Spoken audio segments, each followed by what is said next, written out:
Oke teman-teman, selamat berjumpa kembali masih bersama Mas Ri Tepen yang masih berbagi tentang pengalaman-pengalaman, tip dan trik perkuliahan di UT yang selama ini sudah saya lakukan, dan saya adalah semester 6 Prodi Teknologi Pendidikan Fakultas Keguruan dan Ilmu Pendidikan. Jadi teman-teman, sahabat UT dimanapun Anda berada, hari ini saya akan kembali menjawab sebuah pertanyaan yang ada di kolom komentar YouTube saya, yaitu yang berkaitan dengan drop billing. Nah, apa drop billing itu? Teman-teman simak sampai habis, jangan di skip, nanti akan sedikit kita bahas bersama-sama dalam video ini. Oke teman-teman, pertanyaannya adalah kalau mau revisi mata kuliah bisa nggak? Karena saya meregistrasikan mata kuliah tidak merujuk katalog dan mata kuliah yang saya pilih malah dianjurkan di semester lain. Intinya teman kita yang bertanya ini, kebetulan teman kita yang bertanya ini masih semester 1, dan ketika dia mengambil layanan non-SIPAS, mengambil mata kuliah itu secara acak karena mungkin ketidaktahuan, karena memang non SIPAS itu boleh mengambil mata kuliah di luar semester itu, misalnya baru semester 1 boleh mengambil semester 2, 3 dan sebagainya. Tentunya kita harus juga pandai-pandai dalam memilih mata kuliah yang akan kita tempuh dalam setiap semesternya. Apakah bisa kita melakukan penggantian sebuah mata kuliah yang sudah kita registrasikan? Jawabannya adalah boleh jika, nah ada jikanya teman-teman, jika teman-teman belum membayar, atau artinya ketika teman-teman sudah meregistrasikan mata kuliah dan sudah membayar, berarti itu teman-teman tidak bisa melakukan drop billing. Teman-teman harus melapor ke UPBJJ. Ketika teman-teman sudah meregistrasikan mata kuliah kemudian ingin mengubah mata kuliah atau mungkin namanya drop billing tadi, teman-teman syaratnya teman-teman harusnya belum melakukan pembayaran biaya semesternya, teman-teman bisa melakukan drop billing. Nah teman-teman, drop billing itu memang kita bisa melakukan kapan saja, dan terutama ketika kita salah input atau mungkin salah dalam meregistrasikan mata kuliah. Rata-rata yang teman-teman alami harus melakukan drop billing itu, yang pertama biasanya kesalahannya adalah ada mata kuliah yang salah. Jadi seperti pertanyaan tadi, misalnya teman-teman semester 1 sebaiknya mengambil mata kuliah di semester 1 terlebih dahulu. Karena apa? Karena semester 1 itu masih mata kuliah umum, dan teman-teman sekalian penjajakan atau uji coba kuliah di UT itu seperti apa. Itu yang saya sarankan.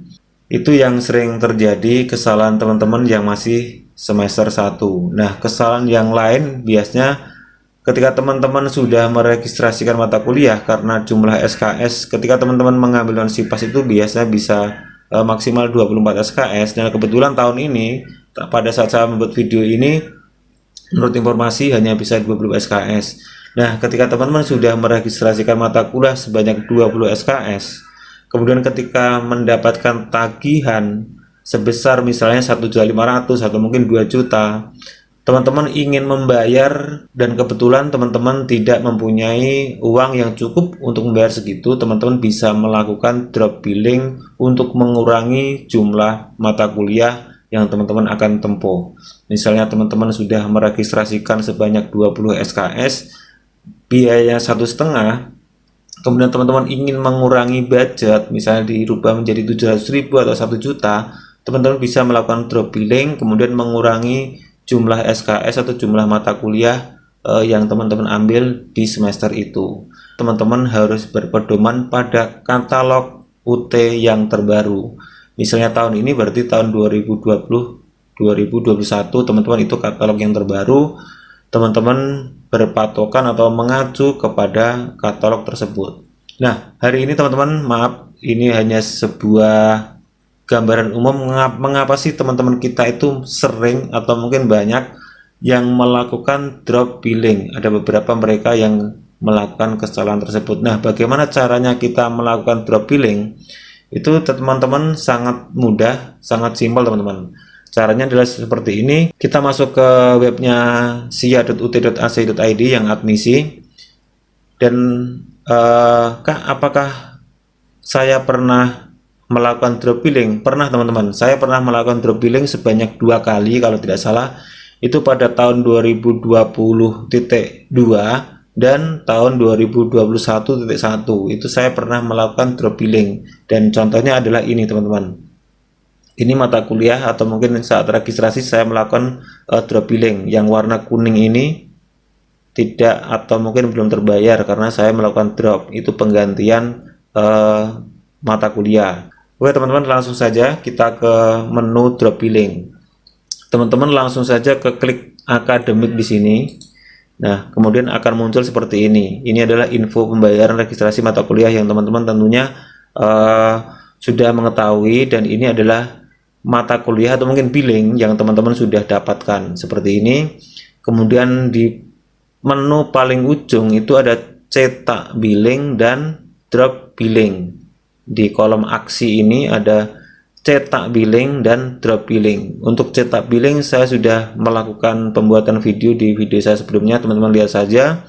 Kemudian untuk drop billing, jika teman-teman ingin membatalkan registrasi mata kuliah dan dengan syarat teman-teman belum membayar, teman-teman klik saja drop billing ini yang tanda silang warna merah ini. Klik saja.